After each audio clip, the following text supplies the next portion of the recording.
have our keynote speaker scheduled. It's going to be Joanna Hunt, who is the accessibility manager at Blackboard. So she's going to give us some really good information about what Blackboard's doing in terms of accessibility and making your classes sort of universal design oriented.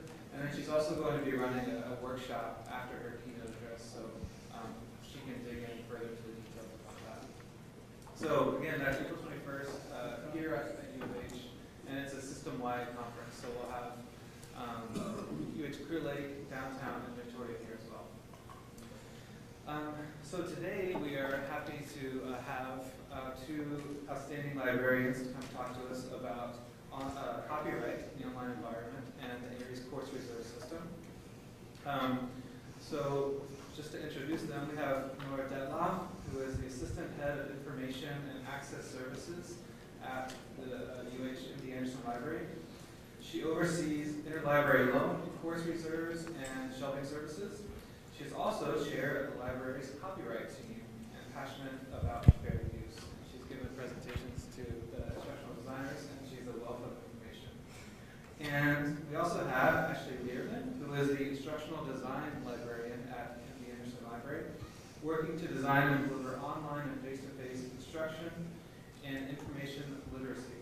She also serves as the library's copyright, on the library's copyright team, which advises the libraries and the university community on copyright matters. So please join me in welcoming Nora and Ashley.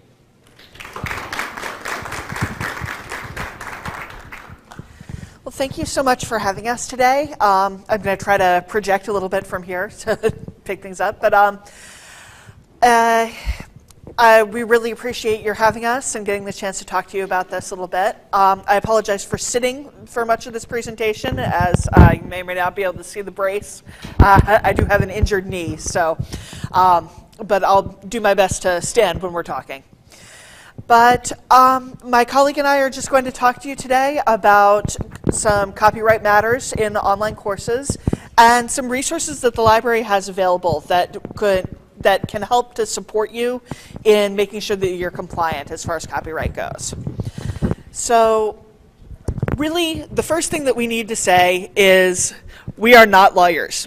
So none of this should be construed as legal advice.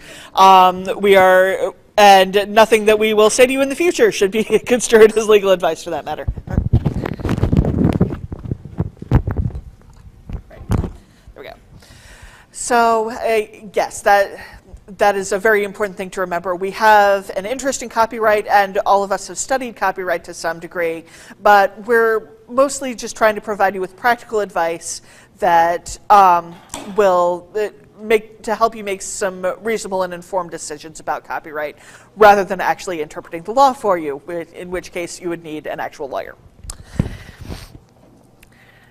So the main piece of advice that we want to start by giving you today is that when you're thinking about how you manage copyright in your online materials and in Blackboard and in your courses, is whenever possible, don't. We have a lot of resources and things that are available for you that we have already vetted, or that in ways that we can provide you with help. We can interpret those matters for you. So whenever possible, lean on us. We have things available that can help you manage those copyright issues for you. All right, so I'm going to turn things over to Nora at this point to talk to you about some of those resources that we do have available. And she is. Thank you, Ashley. As you guys heard, I'm Nora Detloff. I'm the Assistant Head of Information and Access Services, and part of what I do in that role is oversee course reserves. And I got very lucky today in this presentation and my choice of partners, because Ashley is pretty much taking all of the heavy copyright stuff, and I get to talk to you about the neat services the library offers. So I am very pleased with that arrangement. Also, I apologize for sitting during the presentation. Unlike Ashley, I do not have an injured knee, but sitting is one of the things, along with fair use, that I am passionate about. So. Okay, so you may be asking yourself, what are course reserves and who is this person who says she manages them? Well, course reserves are materials set aside for the use of a specific class or course, which seems very obvious. Traditionally, those have always been print resources, books, course packets, articles. Obviously, in this day and age, a lot of what we do is actually electronic, and I'm going to tell you a lot more about that in a second. Generally, we put these items on reserve at the request of the instructor, so we need you to come to us and let us know what you need. Sometimes we will notice that something is really, really super popular, has 18 holds on it, and we'll pull it and get it in course reserves. But most of the time we rely on our faculty, our instructors, to come to us and let us know what the students are going to want. This can be anything like course assigned texts. It could be supplemental readings, articles or chapters, which is what we can put online for you. We can do reading lists. We can also do DVDs, CDs, slides, or pretty much anything else that can be digitized or held in the palm of your hand. Okay, so why would you want to use course reserves? Interestingly enough, I was practicing this presentation at home. My husband is an English professor, and I was practicing on him, and he said, why in the world would I want to do this when I could just post things to Blackboard myself? And I'm going to tell you, hang in there. If I can convince him, then hopefully I can convince you as well. Well, course reserves can provide access to materials both in person and in Blackboard, so we can give your students the full textbook there at the library that you should not be giving them through Blackboard and probably don't have time to scan. We can make sure that the relevant materials are available to all students. Unlike if something is, say, just in the library or even at the bookstore, they can run out of copies. A copy can get checked out of the library. There can be 18 people waiting in line for it. So we kind of try to provide equity in access and spread it around so that all your students can access materials. As Ashley said, we eliminate the copyright concerns for you. So you don't have to worry about whether what you're posting on Blackboard falls under fair use. We're going to worry about that for you. And if it doesn't, we'll go ahead and pay licensing fees for you so that you can post it in to reasonable degrees. And then the other thing is, of course, just let us do the legwork for you. Why should you get a book, scan a chapter, put it in Blackboard, and then worry about the copyright concerns when we are perfectly happy to get that book for you, scan the materials that you want for you, put it online or in the library where your students can access it, and then give you any information you might need about who's been accessing it and how often it's used. So basically, make your life easier, make your students' life easier, and rely on us. We may be superheroes, but there are a few things that we cannot do. You may have realized we couldn't afford to possibly buy every textbook for every student at this university. If we could, we would. I assure you librarians would be into that, but that is just not fiscally possible. As of right now, we cannot stream original materials, so if you bring me a DVD, I can't turn it into streaming media and post it. We are working on that. We are looking into the technology, and we do have a streaming service available that I'm going to talk to you about that already has pre-selected content. We also can't post entire books or journal issues on Blackboard, and that's just because it's illegal, so we can't do that. We also can't read your mind. Again, we are superheroes, but we do not have that particular superpower. So we really want to help you out, but we desperately need you guys to come to us and tell us what you need. And that way we can make the students happy and make all of our lives easier. Okay, so you may be wondering what ARIES is in relation to course reserves. Basically, that's the system that we use at the library. It links our library system with Blackboard so that what I can see on my desktop can be put into Blackboard for your students to access. That allows us to post materials in our system on our library servers that your students can then get to in their Blackboard environment. And I'm going to go ahead and show you what ARIES looks like and what you can do with it.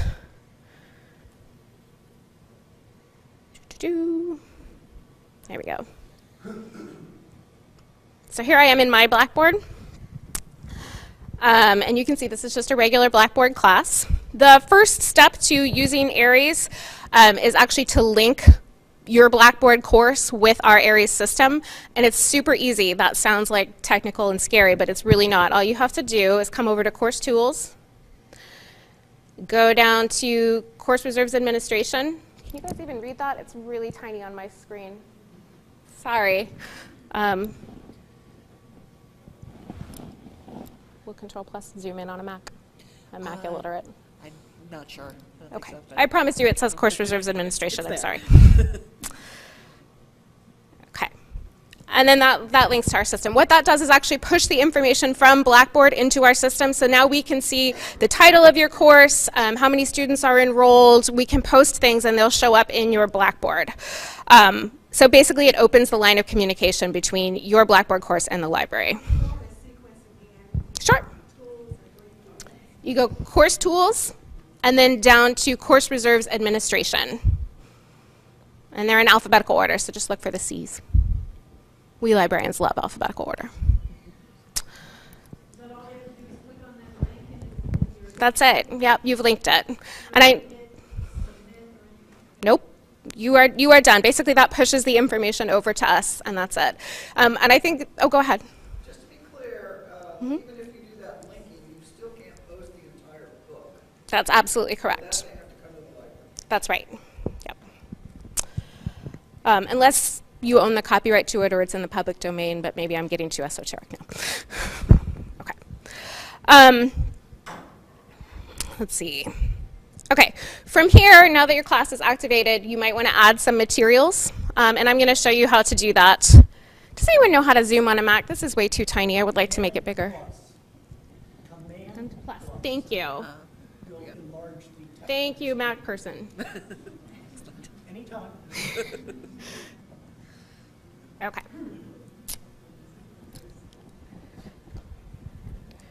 Okay, so I'm actually going to switch because you can see right here with the course information that I'm in my fall 2015 course, and that is not actually where I want to be. So hang on just a second.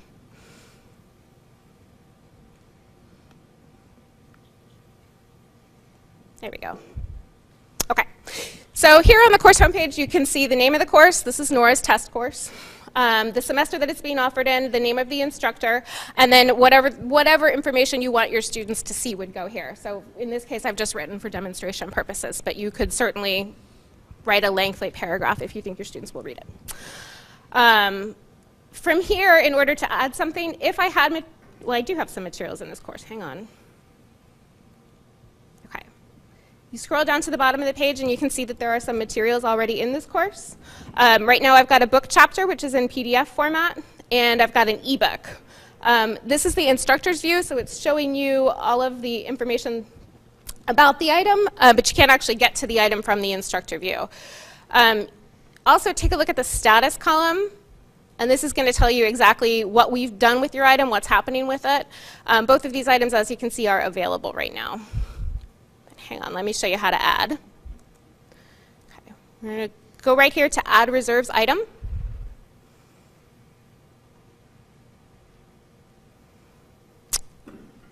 Okay.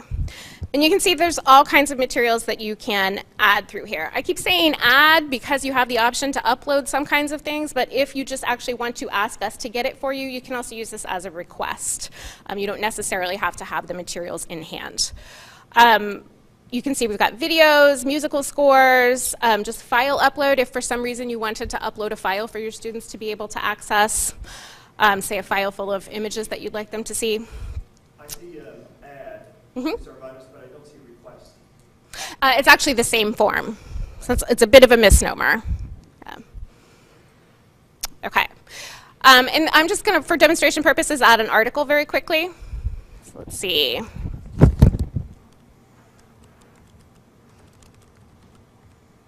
I can type.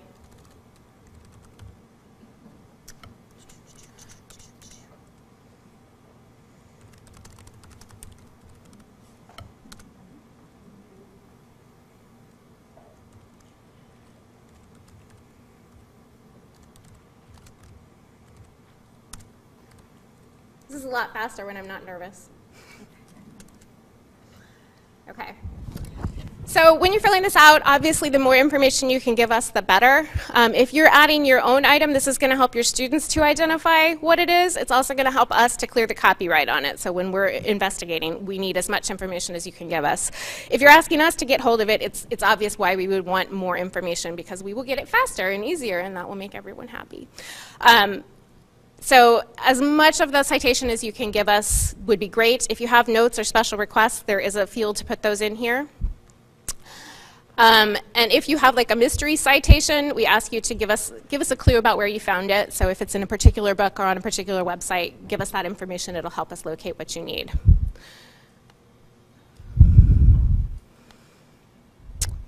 I am so non-Mac.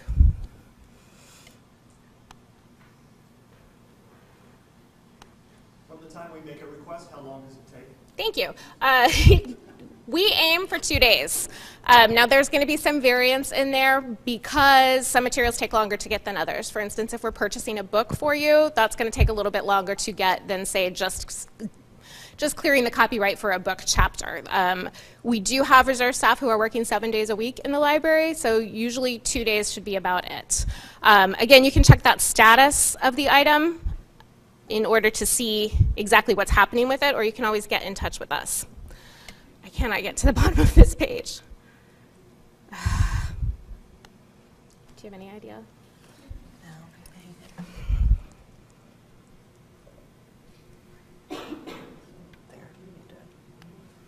I made it too big. Thank you.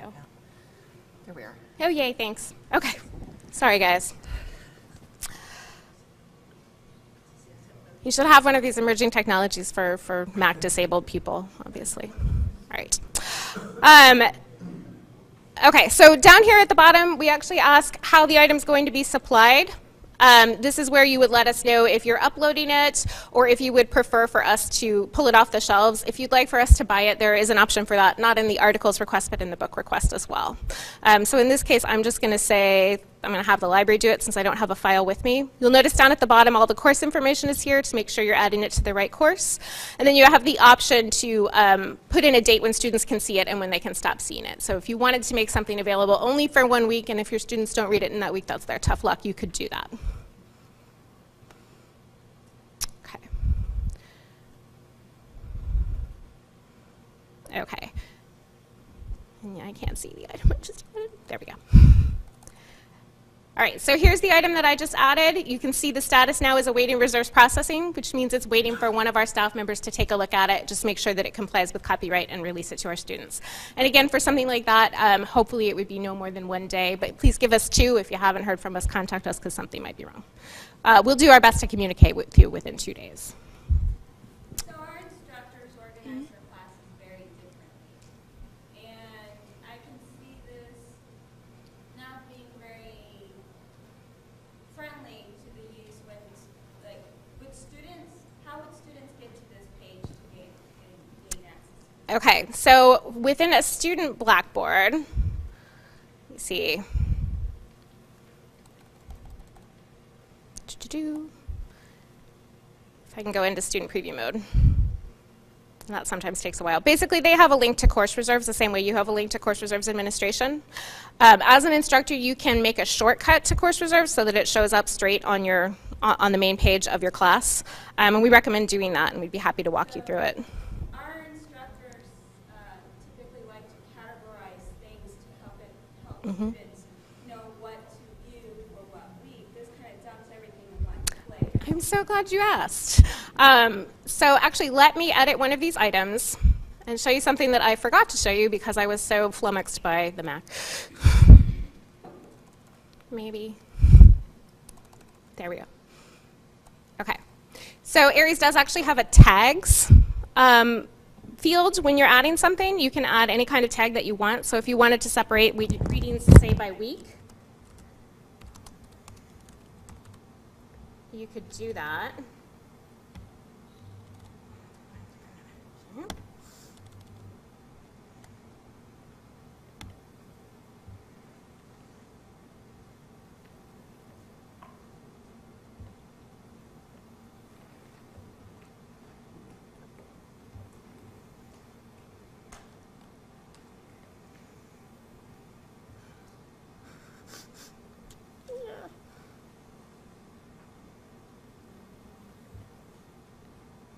So what you're saying is I couldn't actually have it show up in my week 1 folder, but I can post information there to say, go look at course reserves, and the week 1 reading is in course reserves. You actually could put it in, you could put a shortcut to it in your week 1 folder.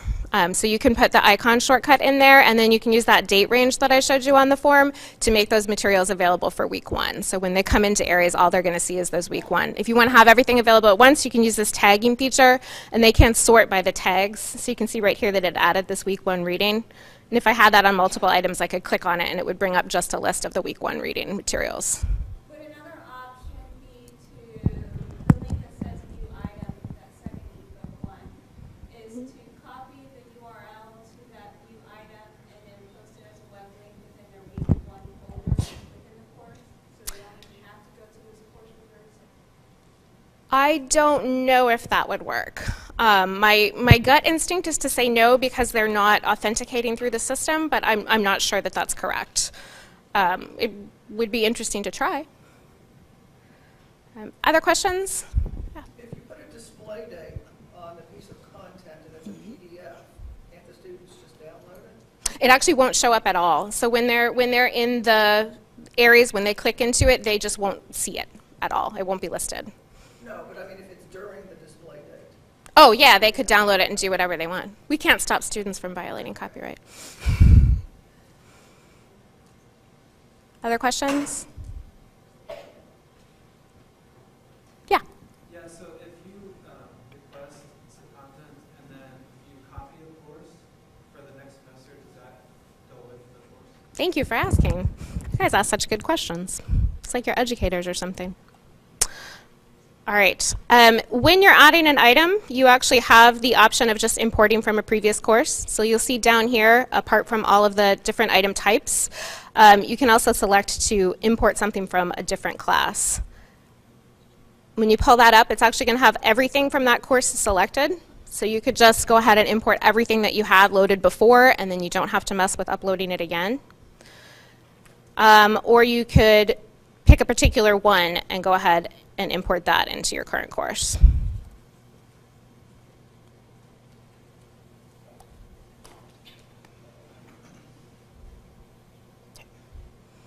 And there you go. This is great stuff. Thank you. I think I so. had no idea we had these tools. Great, that's why we're here. Question? Okay, so let's say I want to be a good girl now and switch from my uploaded articles that I did and move over, but it's an entire course worth of articles with 2 or 3 per week. Is there any way of doing that faster, like you all could peek into my course and then just move them? They already exist on Blackboard. Right. They already exist on Blackboard. We can't access your old Blackboard classes, and we can't access anything that's not in the Aries folder. But what we can do, and what we are happy to do, if I can go back to my presentation. Okay. We are happy to do any or all of this for you. So if you want to just send us that list, if you want to export it from Blackboard and send it to us, we are happy to get those items for you. You could send us the files and we'd be happy to post it. If you don't want to take the time to upload 71 items into Aries, we will be happy to do that for you. I'm thinking even just typing all the titles and authors and page numbers. Yes, it can be daunting. But like I said, we have some fabulous staff members who are happy to do that for you. And that's actually, did anyone else have any questions before I? We Yep. can't just add you to our course? You can, actually. I don't know if you noticed the courses that were in there, but those are courses that people have added me as a TA to. So yes, you can do that. That way you could get the list of articles. Yep. I don't know how the instructional design folks feel about that, but that would be fine with me. All right. I did want to take a moment just to tell you a little bit about our fabulous reserve staff. And my first idea was to show pictures of them, but it turned out that everybody objected to having their pictures on the big screen. So these are approximate visual representations of our reserve staffers. Yeah, it's very close. So first we have Selena Kahn, who is our Selena is our ILL and Reserves Workflow Specialist. She's the person that works with the fabulous people from Blackboard here at UH to make sure that the systems are communicating. She can also help you out with any reserves questions that you might have. We then have Lakeisha Clark, who is our assistant library specialist, and Lakeisha is sort of our second in command for reserves. She can do almost anything, but she works from 5:30 in the morning to 1:30 in the afternoon. So if you're an early bird, Lakeisha's your gal. Frances Sanchez is our reserves manager. She has super skills in customer service, and she will be happy to take that list of materials and upload them for you faster than you would believe it's possible. Frances also works on Saturdays and Sundays because she's the weekend manager at the library. So again, at your service 7 days a week. And then of course there's me, and I have mad katana skills. Right. Any other questions about reserves before I tell you a little bit about our streaming resources? All right. Oh, hey, before I move on, I should let you know that the images on that previous slide are copyright DC Comics, and they are used under fair use, which Ashley is going to tell you all about in a minute. Right. So this is a picture of Canopy, and I'm going to get out of here and actually go to it. Canopy is basically a database at the library. It's a streaming video services for educational institutions. All of the content in Canopy is already licensed for classroom or public performance use, so you do not have to worry about copyright concerns when you're streaming from Canopy through UH libraries, which is fabulous. Let's see. And real fast, I'm going to show you how to navigate there from the library homepage, which I probably should have pulled up already, because I can't type.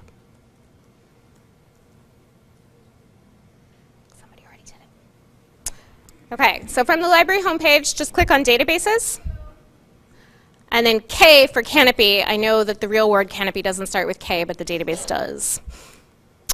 And there it is. If you're off campus, you'll have to authenticate just like with any of our electronic resources, but when you're on campus, you're just going to go in smooth as that. So Canopy has all kinds of movies, both educational, documentaries, popular materials. There are actually a lot of old feature films in here, so it's neat to use at home. It's like your Netflix from the library. But it's also wonderful to use in coursework. You can use the subject browse and take a look at the various subjects that they have. So if I wanted to know about teacher education development, they will narrow it down for me, and I could preview a lot of these movies to see what I might like to show students. One of the other neat things that you can do if you create an account in Canopy, which I have, as it happens.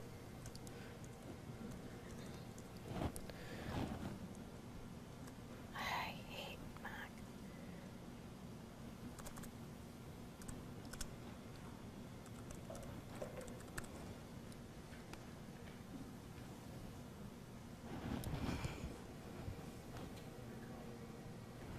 Okay, so if you have an account, you can actually create a watch list, much like you would in Amazon or Netflix, and save items to watch later, which as you can see I've done.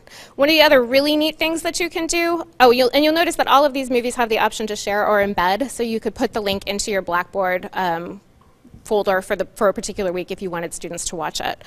Functions almost identically to sharing or embedding from a YouTube video. So. Mm-hmm. Okay. Let's see. But it also gives you the ability to create clips and playlists of material. So if you wanted to, say, take segments of a couple of documentaries and put them back to back for comparison purposes or just to focus on a particular subject, you can do that in here. So you can see in my playlist, I've started working on a copyright and trademark in a digital age playlist. And right now I only have 2 clips in there, but you can certainly build on it over time. And then the same thing, it embeds just like a YouTube video. Oops, sorry. You can use the sharing to get the link or to get the embedding code and put it right there in your Blackboard course. This is not very difficult to do. I taught myself using the fabulous Canopy help, and I will say that their help is better than average. So if you do want to give it a shot, you can, of course, ask us, and we will be happy to help you.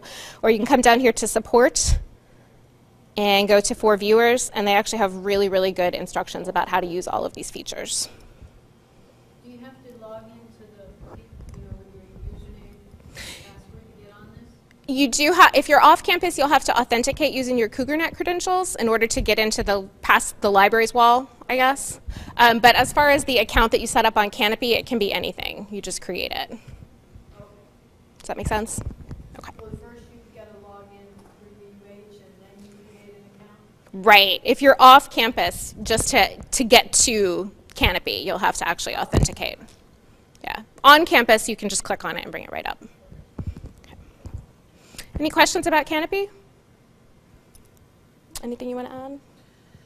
Yeah, I'd say just to clarify that by virtue of paying tuition, students are basically authorized viewers of Canopy because of the license terms that we have. So you can show movies to them for fun, you can show movies to them in a park, you can show them in a treetop. It really doesn't matter, provided that you're limiting it in some way to students at our school.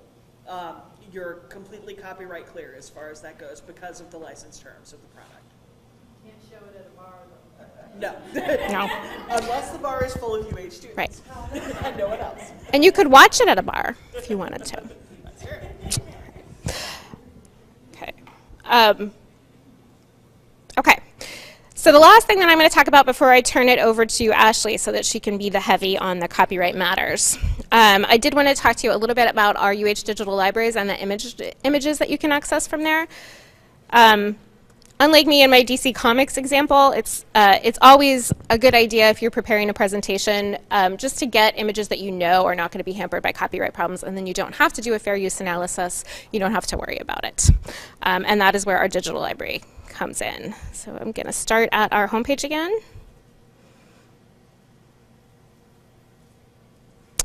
Okay, and from here I'm going to go to Campus Libraries and Collections. And Digital Library is the last one on the page. All right. So our digital library, it's digitized versions of items from our collections. It includes photographs, documents, recordings, almost anything that you could think of. And it is, again, a great source for images without copyright concerns. The focus of the collection is on documenting the history of the University of Houston, the city of Houston, and the state of Texas, although there are other historically or culturally significant materials in there. But it does have a very heavy Houston and Texas bend to what's in there. I have actually done presentations before with all pictures of like UH students from the 1950s. People love it. Most of the materials in there come from our special collections, the Architecture and Art Library, the Music Library, and a few from the Hilton College's archives. And they're adding new materials all the time. Right, so to navigate in here, you can browse collections either by subject, and you can see, so I could click on and see all the collections related to Latino culture. And then you can go in and browse each collection individually. You can also browse by format. So since we're talking about getting images, I could go just to photograph collections.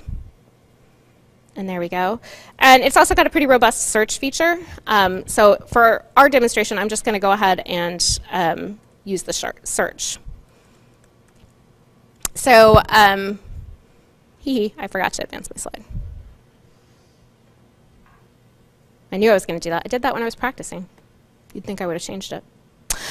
Yeah, so isn't that a great image? Let's say that you wanted to find that in our digital library. That nice. See the toes there.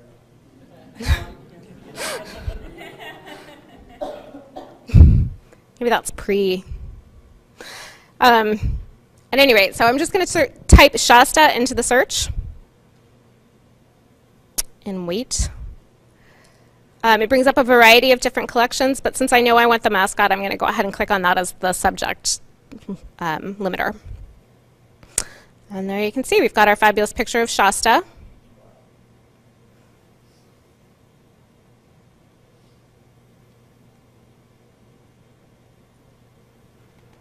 Which won't come up for reasons I'm unclear on. There we go. Okay. All right, so this is really, this window is kind of set up as a viewing window. So this is for you to take a really close look at the image, whatever it may be, the document. You can zoom in on this, you can back out, you can highlight specific areas. But for our purposes, talking about using this as an image resource, you cannot like copy and paste from here. This is not where you want to do it. So if you take a good close look at this and decide that it is the one that you want to use, what you're going to want to do is actually save it to your folder.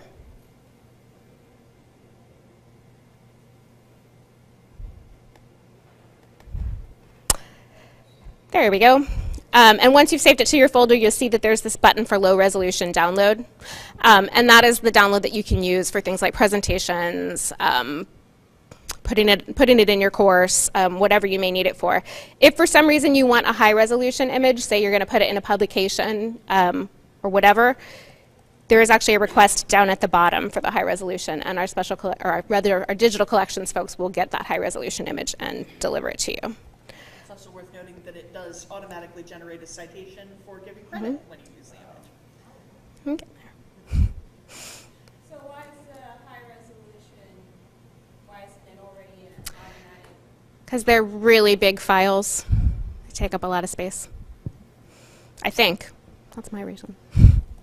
Okay. I do want to point out that you can look at these item descriptions, and you'll see that librarians like to put a lot of information about everything that we make available. You can see the original collection that it came from. You can learn more about it.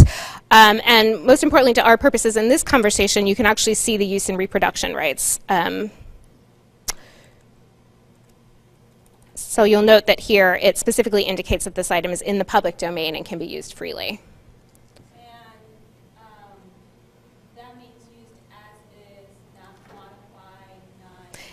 Something that's in the public domain is copyright free, essentially. So you could certainly modify it. You could use it for commercial purposes. Basically, it's out there and you can do what you would like with it. If there are restrictions on the modification or anything like that, that'll be noted in that use and reproduction. Yep. Yeah. There are also some items where they've attempted to establish copyright and it's not clear who actually owns the copyright, and that'll be designated as well. So whatever limitations you have or things you need to know about the copyright status of an item is going to be in that use and reproduction area. Okay. And as Ashley said, you can use the cite button and it'll actually give you a citation so that you can let everybody know where you got this item and it'll lead them back here. We appreciate that. And you can also use this embed to get the code to embed it if you want to put that somewhere else. Let me see. I think that's it. Anything else for Digital Library? No? Any questions? Okay. Thank you guys for listening to me and tolerating my Mac helplessness. I'm going to turn it over to Ashley.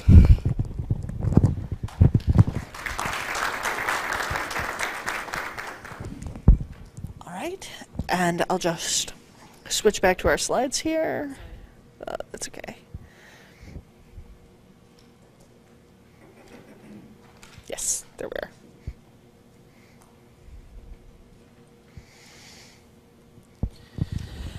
All right.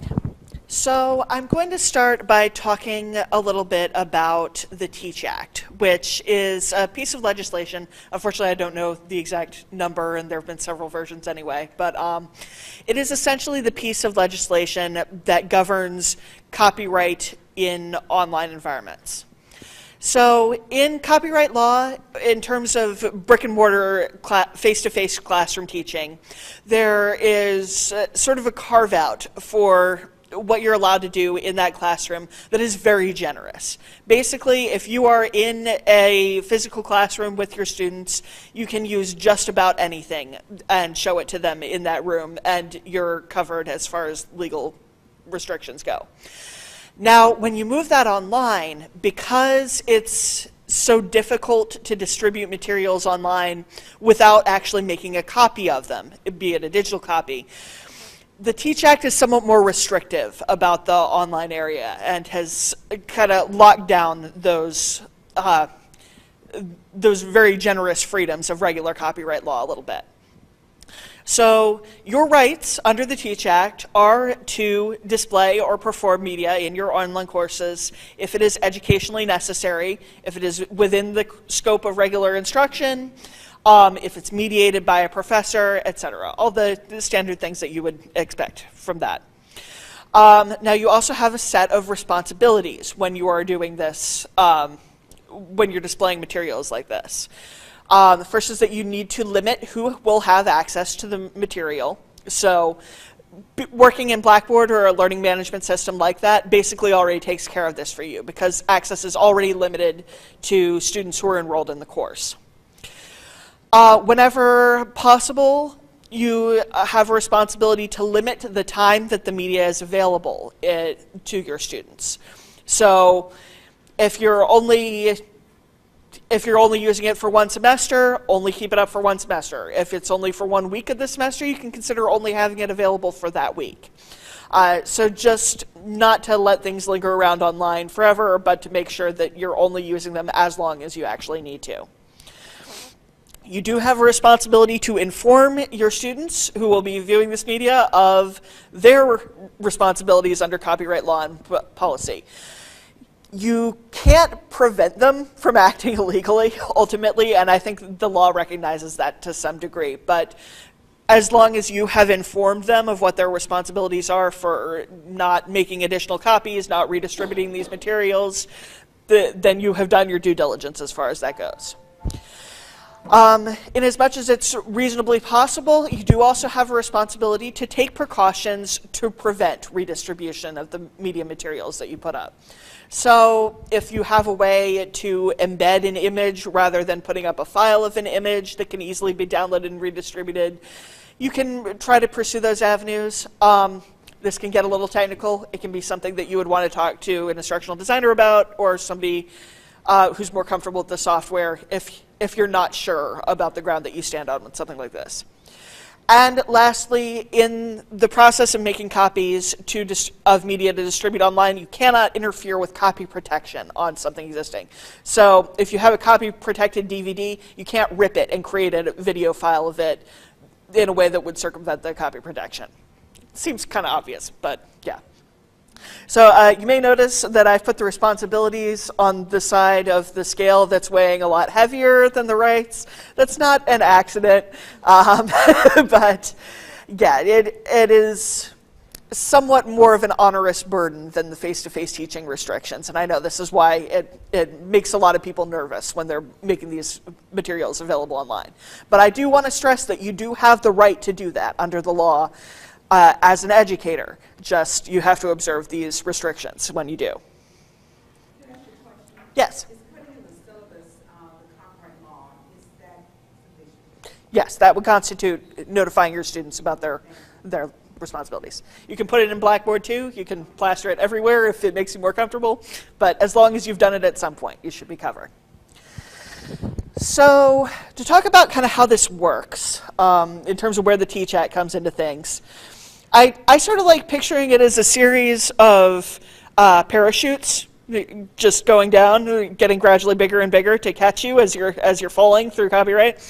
The first thing that you hit is the license terms of a product that we already own.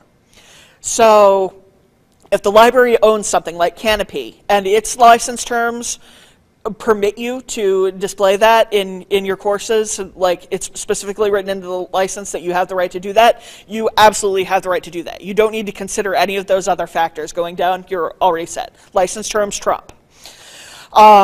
Because you paid someone and you agreed with them to follow those rules.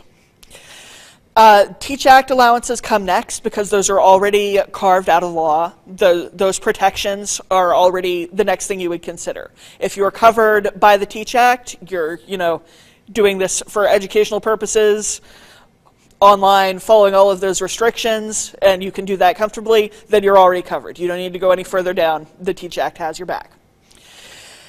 If, for some reason, you can't follow some of those restrictions with the Teach Act, it's going to be outside of what you might call mediated instruction time.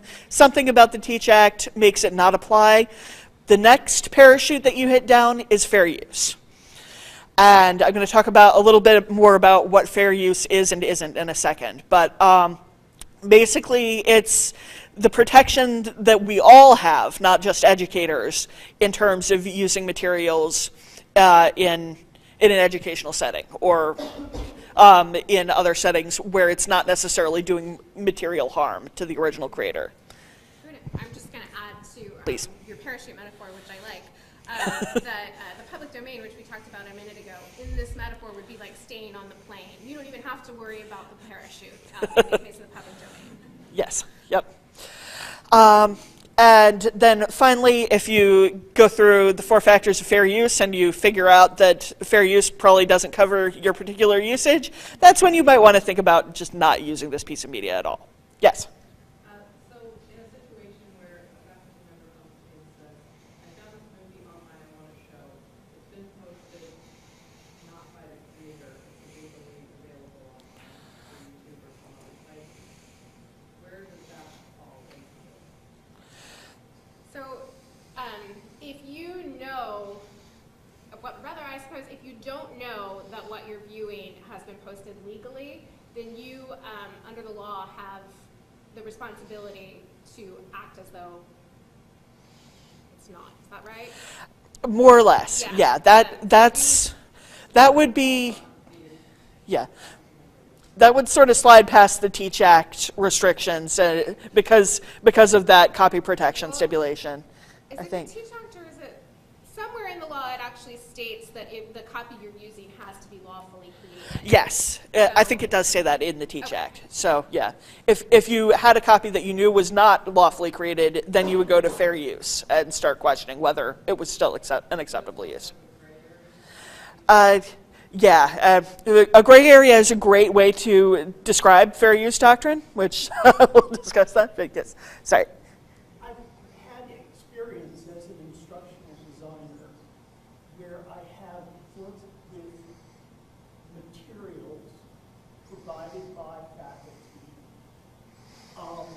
such as a PowerPoint presentation or a video that they recorded themselves, that contain elements within it that are, just swipe off the internet or, an image or whatever, or just, used from publisher material, but maybe not necessarily their own text or whatever.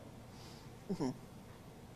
Is it important that faculty be aware that it not, just because you created PowerPoint, if the materials in the PowerPoint are not your own, or you created the video and you're showing slides or whatever that are not your own, that still falls under copyright consideration? Yes, it is, and it's important for the faculty members' sake, basically, because they're the person who's putting themselves in a liable position by using those things. Again, that's one where they would need to interrogate whether that falls under fair use and whether it's acceptable in that area. Sure. All right, so I keep talking about fair use, but let's actually take a look at what those 4 factors that I mentioned really are. So fair use is not a hard and fast set of guidelines. This is very frustrating to a lot of people who would really like a hard and fast set of guidelines. And we'll tell them, if you're on this side of the line, you're safe. And if you're on this side of the line, you're not safe. Fair use will not do that. It is a way of negotiating your risk. If you are using fair use, you have already decided to take a risk by using a piece of copyrighted material. If fair use is favored in all 4 of the areas that fair use covers, then your risk is minimal. If fair use is not favored in 1 or more of those areas, then your risk starts to climb. That's basically the best way to think about it. So the first of the 4 factors that you look at with fair use is the purpose and character of the use. So is it for educational purposes or is it for commercial purposes? Basically, there are a number of potential uses for fair use that favor fair use. Educational is definitely the biggest one. Nonprofit, for the public good, these are things where fair use is favored. If it is for commercial gain, you're on the negative side of fair use, so pretty automatically. The nature of the original work is also something to consider. Factual works are more favored by fair use. Creative works, because of the labor and blood and sweat and tears that we all know go into creative works, if you are using a copyrighted work of that type, you are less favored under fair use. The amount used. There is definitely, this is the one where people really get frustrated that there isn't like, if you use more than 25%, you're not favored by fair use. It doesn't work that way. You have to think about, are you using only as much as you need? Are you using a portion rather than the whole? If you're using a portion, are you using what you would describe as the heart of the work or something external? The less you're using in general of the original work, the more favored your use is by fair use. And the less central it is to the original work, the more favored it is. And finally, you have to consider the market effect. Is this going to do harm to the sales or commercial viability of the original product? If it is, that is definitely not favored by fair use, but if there is no potential for harm, people would still buy this thing in the normal way in spite of your use, then that's more favored by fair use. So if you think about all of these factors and say, fair use favors me in all of these cases, that doesn't necessarily mean that your use is 100% legal.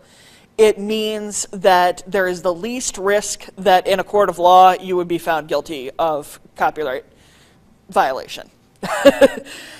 Likewise, if all of the things are disfavored, that doesn't necessarily mean you can't use the thing. You just might want to think about, can you use less of it? Can you use it in a way that would be less harmful to the original market?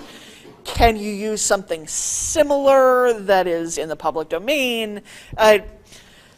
Generally speaking, you have to think of how you could finesse your use into something that is less risky. And if you're not willing to take any risk at all, then you're probably not going to want to try to mess around in fair use at all. Because if you're considering all these factors of fair use, you have still said that you're accepting the risk of the fact that you are using copyrighted materials. Now, how risky that actually turns out to be is kind of up to these four factors and how it complies with them. Is there anything you want to add to that? I would say if you have concerns at all, if it's something that you're putting out there for the wider world, it's always a good idea to write down your fair use analysis. Mm-hmm. It doesn't have to be fancy. If you go to the UH Library's copyright guides, there are a couple of great tools that will walk you through it and then print you out a PDF of your analysis.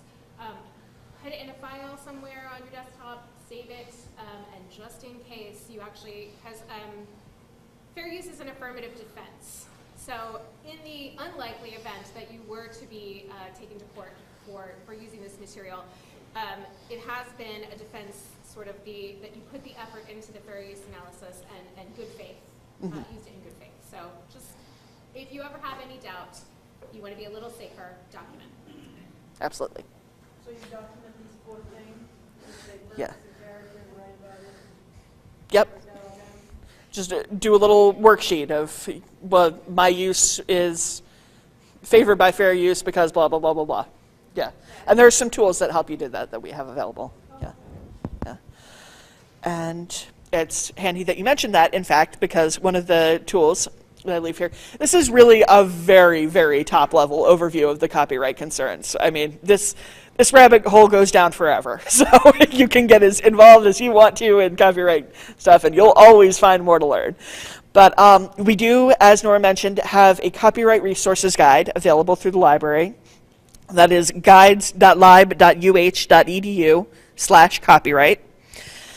And also available on that guide, I'll just go there real quick, is a form, oops, here. Let me switch my tools here.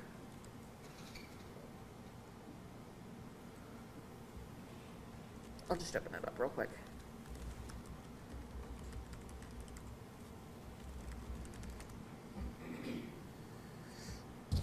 Okay, so also on this guide, in addition to a lot of resources to help you make your own copyright determinations, etc., as a last resort, if you really have a thorny issue that you can't resolve with the resources available here, we do have a form for you to ask the library copyright team. So on the last page, this copyright query form, that will go to those of us who are on the library copyright team. And in about a week, we will deliberate over your copyright issue and decide what our analysis of the situation is, and we'll respond to that, to you with that information. We will give you information and resources and our considered opinions. We will not give you legal advice. Absolutely not. Yes. At what point do you step in to recommend that we seek legal advice? Is that part of the routine that we could expect you to draw that line for? Pretty much every time we send an email, we recommend if you really need legal advice, you should go see a lawyer. But yeah, I don't think we've ever had a question where we've said, you need a lawyer, this one is insane. But usually there's a pretty reasonable amount of a decision that you can make without going to that point. I think it would get very complicated before we would just completely defer that to a lawyer. But Follow up on this. If we did need to see a lawyer, would it be the Office of General Counsel here at UH should we turn to? Is there some person in the UH system that you would recommend that's sort of waiting in line for these kind of cases? Not to my knowledge. not really. I would certainly start with General Counsel's Yeah. office, and then hopefully they would be able to direct you to somebody with the appropriate expertise. Yes. We do have some professors in the law school who are experts in this area. That's true. Yes, we do have a fair amount of media law in Yeah. the law school.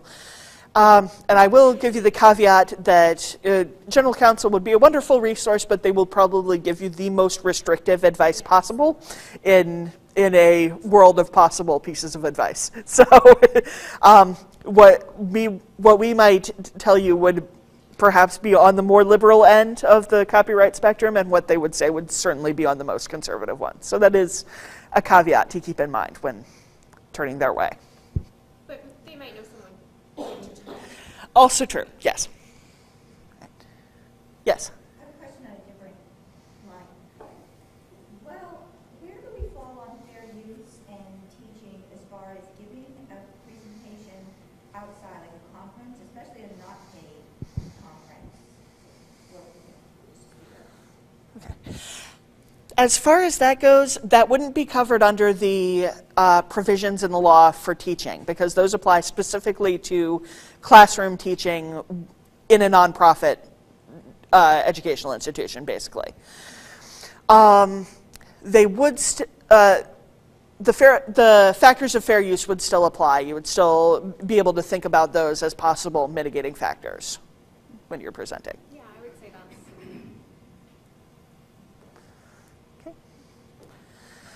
Right.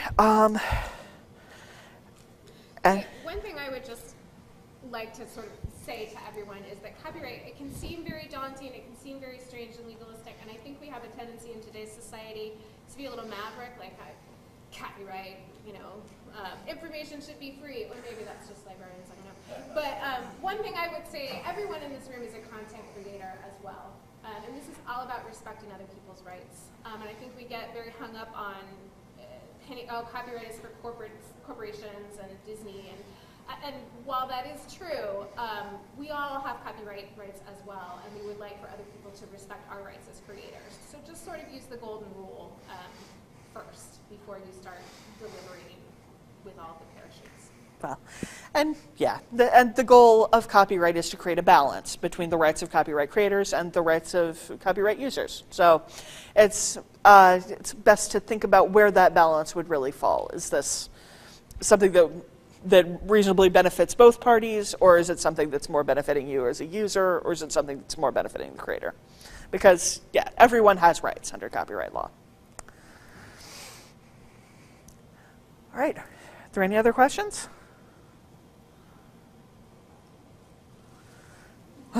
Thank you.